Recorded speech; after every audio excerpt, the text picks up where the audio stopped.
Las Vegas ကနေဂျပန်ကိုပို့လိုက်တဲ့ကွန်တိန်နာတစ်လုံးဟာဝယ်သူနဲ့ရောင်းသူကြားတရားရေးဆိုင်ရာအငင်းပွားမှုတွေကြောင့်လေလံတင်ရောင်းချဖို့ဖြစ်လာခဲ့ပါတယ်။တခါဖွင့်လိုက်တဲ့အခါမှာတော့အသုံးမဝင်တဲ့အဝတ်ဟောင်းတွေနဲ့ဖြစ်နေတဲ့တက်တာတွေကိုပဲတွေ့လိုက်ရပါတယ်။ဒါပေမဲ့ Israel ညီကိုတွေကတော့ဒါတွေဟာတာမန်အဝတ်ဟောင်းတွေမဟုတ်ဘူးဆိုတာချက်ချင်းသတိထားမိလိုက်ပါတယ်။1990နဲ့1980ခုနှစ်တွေကဒီစတိုင်တွေဟာအသစ်တွေထက်တောင်ပိုတန်ဖိုးရှိနေတာပါ။ Vintage ဆိုင်တွေကိုပြန်ရောင်းလိုက်မယ်ဆိုရင်ငွေအမြောက်အများရနိုင်ပါတယ်။ Black ညီကိုတွေကသူတို့ရဲ့အရက်အမောင်းအသာစီးကိုအသုံးပြုပြီးစပိန်ဟောင်းတွေကိုလည်းတွေ့လိုက်ရပါတယ်။အဝတ်ဟောင်းတွေနဲ့အတူစုစုပေါင်း$9000လောက်နဲ့ရောင်းထုတ်နိုင်မှာပါ။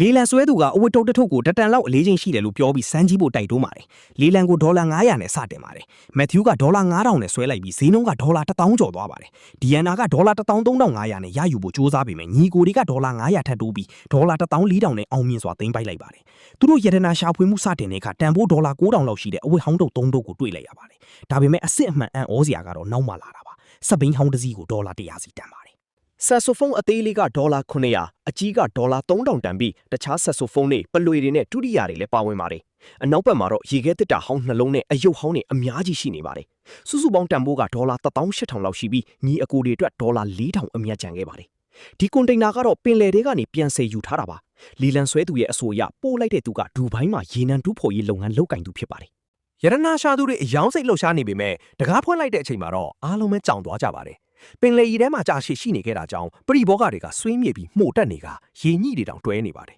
။ Black ညီကိုတွေကတော့ဒီအမိုက်ပုံကိုလီလန်တင်ရောင်းလိုက်ဖို့ပြောပါတယ်။ဒါပေမဲ့မက်သျူးကတော့အလားအလာကိုမြင်နေပါတယ်။မွေးရာတွေကိုကြည့်ပြီးဒါဟာအိတ်ခမ်းသုံးပရိဘောဂတွေဖြစ်ကြောင်းသူဆုံးဖြတ်လိုက်ပါတယ်။ဒါအပြင်ချမ်းသာတဲ့ဒူဘိုင်းကလာတာဖြစ်လို့စိန်တွေဒါမှမဟုတ်ရတနာတွေပါကောင်းပါနိုင်ပါတယ်။ပုံမှန်တန်အရန်ဆိုးွားတာကြောင့်အစပြုဈေးက$900ပဲရှိပါတယ်။ရတနာရှာသူတွေကဈေးဆန်းဆွဲကြပါတယ်။အဆင့်အတော်များများပြီးတဲ့အခါဈေးနှုန်းက$6000ကိုရောက်သွားပါတယ်။မထင်မှတ်ပဲညီကို3ယောက်က$2000ထိချက်ချင်းတိုးလိုက်ပါတယ်။မက်သျူးကတော့ချက်ချင်းနောက်ဆုတ်သွားပါတယ်။ဒီနားကလက်မလျှော့ပဲဈေးထက်တိုးပါတယ်။အပြိုင်ဆိုင်ဆွဲပြီးတဲ့နောက်ဈေးနှုန်းက$3000ကျော်သွားပါတယ်။ညီကို3ယောက်က$36000နဲ့နောက်ဆုံးရယူလိုက်ပြီးတခြားသူတွေကြည်နေတော့မှပဲရတနာရှာဖွေမှုစတင်ပါတယ်။ဒီယနာတောင်ဒီပွဲကို live လွှင့်လိုက်ပါသေးတယ်။ဆွေးမိနေတဲ့ပရိဘောဂတွေနဲ့မှုတ်တက်နေတဲ့မွေးရာတွေကတော့အမိုက်ဖြစ်ပဲစွန့်ပြစ်ရတော့မှာပါ။တခြားရတနာရှာသူတွေကတော့ဒါကိုကြည့်ပြီးရင်မောနေကြပါတယ်။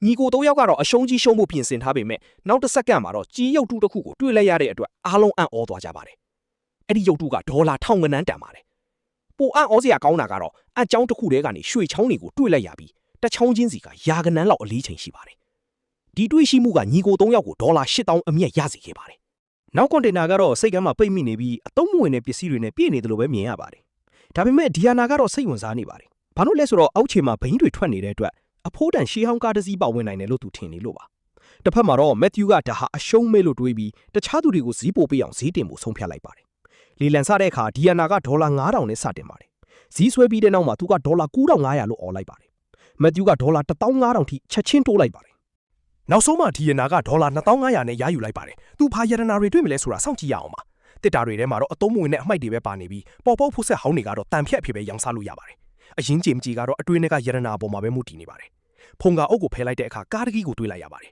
။တီချာကြည့်လိုက်တဲ့အခါမှာတော့အခြေအနေကောင်းတဲ့ရေခဲမှုရောင်းတဲ့တွန်းလဲတစ်စီးပဲဖြစ်နေပြီးအများဆုံးမှ$9000ပဲတန်ပါတယ်။ဒါဟာအရှုံးကြီးရှုံးသွားတာဖြစ်ပြီး$1800ကချက်ချင်းပြောက်ကွယ်သွားပါတယ်။စင်ကာပူကလာတဲ့ဒီကွန်တိန်နာထဲမှာတော့ကတ်ထူတစ်တာတွေအပြည့်ပါဝင်ပါတယ်။ထင်ရှားစွာမြင်ရတာကတော့အနီးနားကဘီရိုထဲမှာပြထားတဲ့ဥထုတ်ဆောင်တွေပါ။ညီကို3ယောက်ကအနီးကပ်ကြည့်ပေမဲ့အပြာရောင်ရေဆိုခံအဝတ်စာလွှဲရင်ဘာမှမမြင်ရပါဘူး။မက်သျူးကမှန်မြောင်းကိုတုံးပြီးပစ္စည်းတွေကိုစစ်ဆေးပါတယ်။တရုတ်စာသားတွေကိုမဖတ်တတ်ပေမဲ့ဒစိတ်ပေါ်ကပုံစံတွေကိုတော့သူခန့်မှန်းမိပါတယ်။ဒီအစုလိုက်ကအနည်းဆုံး$5000ကနေ$6000တန်းလောက်တန်ပါတယ်။လေလံကို$9000နဲ့ယုံကြည်မှုရှိရှိစတင်ပါတယ်။မက်သျူးက$15000အထိချက်ချင်းတိုးလိုက်ပါတယ်။ညီကို3ယောက်က$19500နဲ့ရယူဖို့ကြိုးစားပေမဲ့မက်သျူးက$2000နဲ့အောင်မြင်စွာသိမ်းပိုက်လိုက်ပါတယ်။ရတနာရှာဖွေမှုစတင်ပါတယ်။ပထမဆုံးအထုပ်မှာ$1000တန်နဲ့နားချက်မျိုးစုံပါဝင်ပါတယ်။နောက်အထုပ်တစ်ခုမှာတော့ကြွက်နဲ့တခြားဆက်ပစ္စည်းတွေပါဝင်ပါတယ်။ထပ်ဖွင့်ကြည့်တဲ့အခါမှာတော့ဘီရိုထဲမှာအသစ်ဆက်ဦးထုတ်ဆောင်1ဒါဇင်ကျော်ကိုတွေ့ရပြီးဒါတွေကလည်း$1000တန်ပါတယ်။နောက်ဆုံးတစ်တာထဲမှာတော့နာမည်ကြီး brand တွေက laptop တွေနဲ့ speaker တွေပါဝင်ပြီး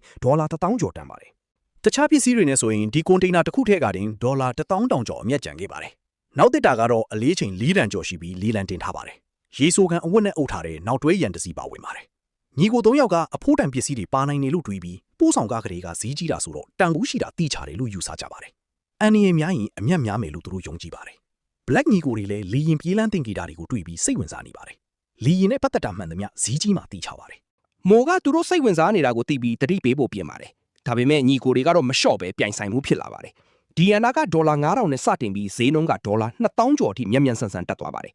ညီကိုတွေကဒေါ်လာ2900နဲ့ဆွဲလိုက်တာကြောင့်တခြားသူတွေနောက်ဆုတ်သွားပါတယ်ပစ္စည်းတွေကိုစစ်ဆေးပြီးရေဆိုးခံအဝတ်ကိုဖယ်လိုက်တဲ့အခါမှာတော့အဖိုးတန်တပ်တုတွေပါဝင်တဲ့လေရင်ဂျက်အင်ဂျင်အပြက်နှလုံးကိုတွေ့လိုက်ရပြီးဈေးကောင်းကောင်းနဲ့ရောင်းရနိုင်ပါတယ်နောက်တွဲရင်ပါထိတွက်ရင်တန်ဖိုးကဒေါ်လာ2000နီးပါးရှိပါတယ်ဒါပေမဲ့လေလံဈေးကအရင်များသွားတဲ့အတွက်ဒေါ်လာ1000အရှုံးပေါ်သွားပါတယ်